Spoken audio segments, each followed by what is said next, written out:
बच्चे तो दोनों घर में जन्म लिए हैं, फिर एक अमीर कैसे हो गया, एक गरीब कैसे हो गया? इसलिए हो गया जिसने दान दे रखा है, सत्कर्म कर रखा है, वो अगले जन्म में किसी अमीर व्यक्ति के घर जन्म लेता है और जन्म लेते ही वो अमीर हो जाता। और जिसने नहीं दिया है, चौराहे चौराहे पर भैया दादा एक एक रुपया मांग रहा,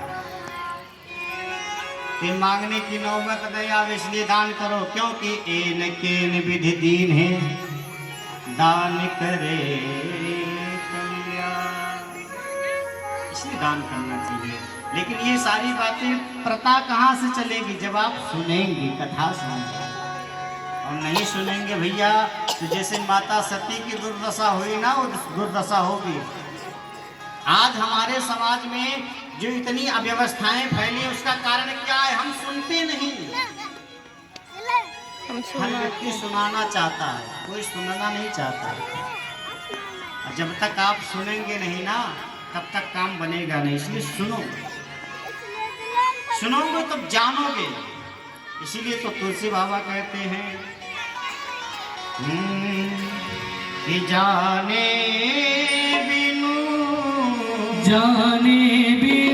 ना होई परतीति, जाने बिनु ना होई परतीति, बिन परतीति होई नहीं प्रीति, ओ बिनु परतीति होई नहीं प्रीति, जाने बिनु ना होई परतीति। लेकिन सती जी ने कथा नहीं सुना, परिणाम क्या हुआ? अपराध लग गया। भोले बाबा जब वहां से विदा हुए, भोले बाबा के मन में था कथा सुना, फल नहीं मिला। कथा का फल क्या है? कथा सुनने का फल है भगवान का दर्शन। और कथा सुनने के बाद नहीं हो रहा है, इसका मतलब कथा आपने ढंग से सुना नहीं।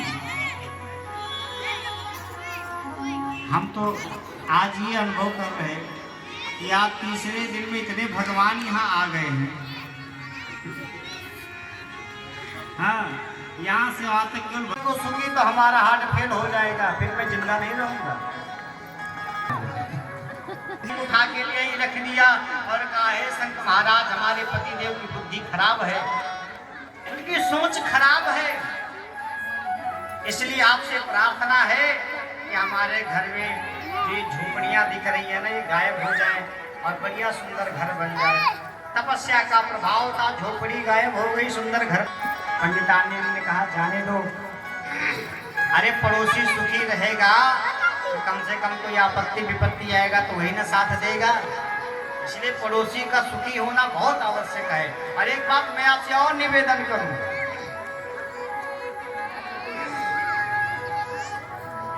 लोग कहते हैं ना दूसरे को देखकर जलना नहीं चाहिए, बात सही है ना? ना, मैं आपको एक नई बात बता रहा हूं और नोट कर लेना भैया। लोग भले कहते हैं दूसरे को देखकर जलना नहीं चाहिए, लेकिन मैं अपने अनुभव बता रहा हूं, दूसरों को देखकर जितना जलोगे ना उतना ही आगे बढ़ोगे। बहुत फायदे की चीज है ये। भगवान ने संसार में जिन जिन वस्तुओं को बनाया है ना, कोई बेकार की नहीं है। अब भैया हमको करेला पसंद नहीं है तो बेकार है, अगर हमको करेला खाना पसंद नहीं तो बेकार है। जो चीज हमें पसंद नहीं वो बेकार है नहीं, वो किसी न किसी व्यक्ति के लिए आवश्यकता वस्तु है, तब भगवान ने उसे बनाया है। जलन करना खराब नहीं है, बहुत अच्छा है, लेकिन ना कि अगर ये इतना कर रहा है तो मैं इससे अधिक क्यों नहीं कर सकता। और ये आपके मन में अगर भावना रहेगी, जलन रहेगा, आपका भी मंगल होगा और उसका भी मंगल होगा। अब ये सोचो कि ये आगे चला तो मैं भी नहीं जाऊंगा, न खाऊंगा न खाने दूंगा, लफड़ा हो जाएगा कि नहीं हो जाएगा। इसलिए पंडितानी ने जो जो मांगा शंख से मिल गया।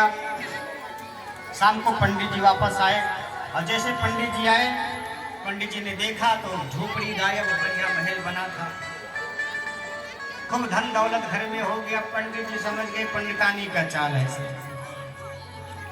हाय हाय हाय, पंडितानी तुमने हमें बर्बाद कर दिया, अब हम जिंदा नहीं रहेंगे, अब हम मर जाएंगे।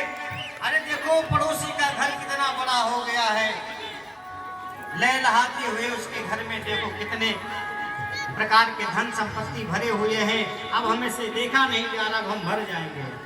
पंडितानी ने बहुत समझाया। तब पंडित जी ने कहा कि आपने तो अपनी बुद्धि लगा दिया, अब थोड़ी हमारी भी बुद्धि देखो। पंडित जी भी शंख उठा करके लाए और ला करके रख दिया और कहा, हे शंख महाराज, मेरी पंडितानी के कहने पर तो आपने बहुत कुछ दिया, थोड़ा हमें भी कुछ दे दो। पंडित जी ने जानते हो क्या मांगा? पंडित जी ने कहा, हे शंख महाराज, हमारे घर के दरवाजे के ठीक सामने एक बहुत बड़ा कुआं बन जाए। कुआं जानते हैं ना, इनार। अब तो कुआं रह ही नहीं गया, बहुत बड़ा कुआं बन जाए। तो पंडित जी के घर तो एक ही बना, पड़ोसी के घर 2 कुआं बन गए।